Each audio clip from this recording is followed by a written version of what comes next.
दोस्तों, इस फिल्म में दिनेश भैया की दो पत्नियां होती हैं और दोनों आपस में बहुत झगड़ती रहती हैं। इसलिए भैया की कुछ सीन ऐसी है कि दोनों को गुस्सा में मायके छोड़ने की बातें कर रहे हैं। देखिए सीन में चल रही है, गाड़ी को स्टार्ट कर रहे हैं।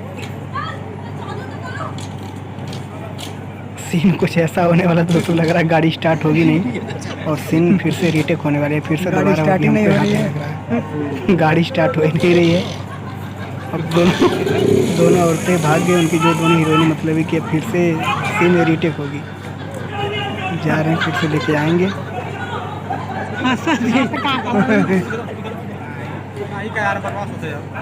सब लोग इकट्ठा हो गए, मतलब ये सीन फिर से होगी दोस्तों। देखिए दोस्तों, 10 मिनट के बाद फिर से सीन स्टार्ट हो गई, वही वाली सीन।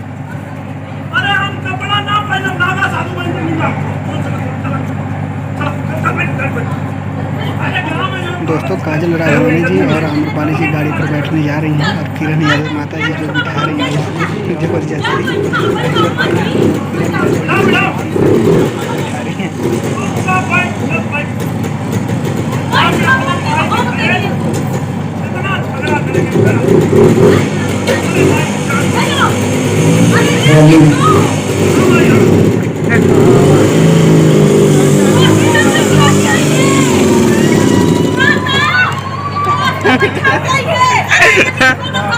दोस्तों, ये तो सीन किसी तरह से पूरा हो गए। अब काजल राघवानी जी और आम्रपाली जी अंदर जा रही हैं और इधर दिनेश भैया अपने सीन को देखने जा रहे हैं कि हमारी सीन कैसी है। और इधर दिनेश भैया देख सकते हैं आप लोग अपनी जनसभा देख रहे हैं। मतलब एक तरफ शूटिंग का काम, एक तरफ जनता जनार्दन लोगों का काम, मतलब किसकी क्या समस्या है। कोई नहीं सुन रहा है, सब मार रहा है, सब कोई नहीं सुनता है। हो जाएगा, हम लोग बोलता है अभी ये लड़की की सर 2 महीना पहले शादी हुई। अच्छा, वापस जेल में चला गया। वाला आदमी सुबह सुबह आके छापा मारते हैं, कोई नहीं सुनता है।